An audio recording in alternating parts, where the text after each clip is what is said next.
गंगा घाट Ganga barrage Kanpur UP आपका हार्दिक स्वागत करता है। Sarvesh DJ.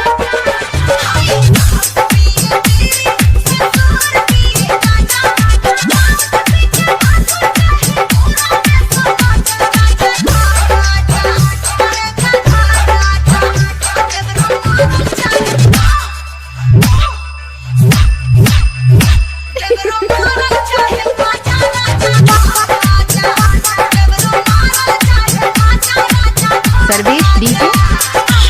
Sarvesh DJ. Sarvesh DJ.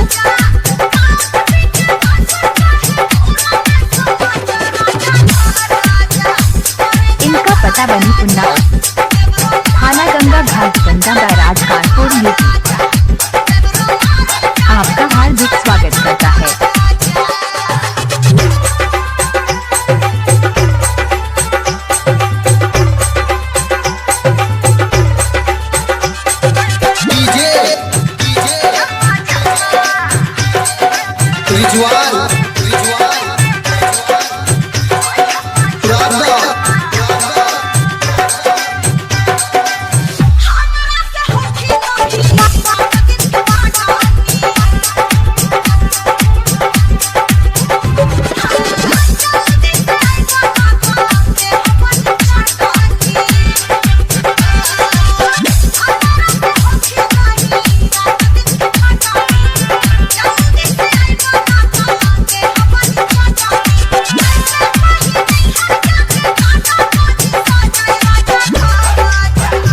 Sarvesh DJ.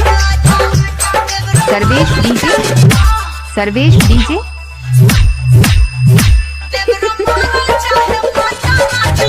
इनका पता बनी उन्नाव, थाना गंगा घाट Ganga barrage Kanpur UP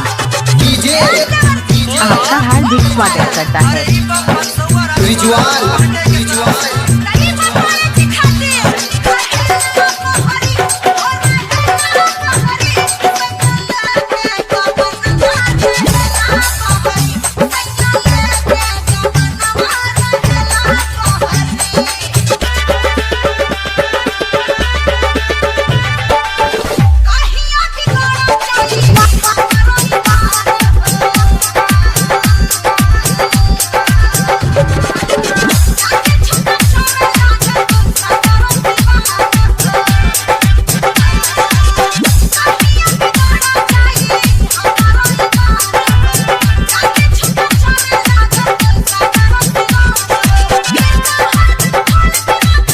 Sarvesh DJ. Sarvesh DJ.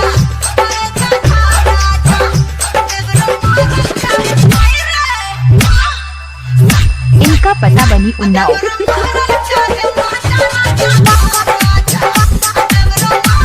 थाना गंगा घाट गंगा बैराज कानपुर यूपी आपका हार्दिक स्वागत करता है।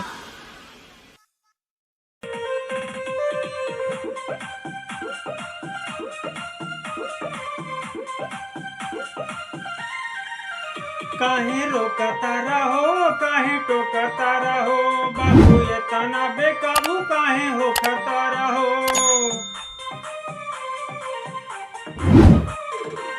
पता रहो काहे टोकता रहो, बाबू ये तना बेकाबू काहे होखता रहो।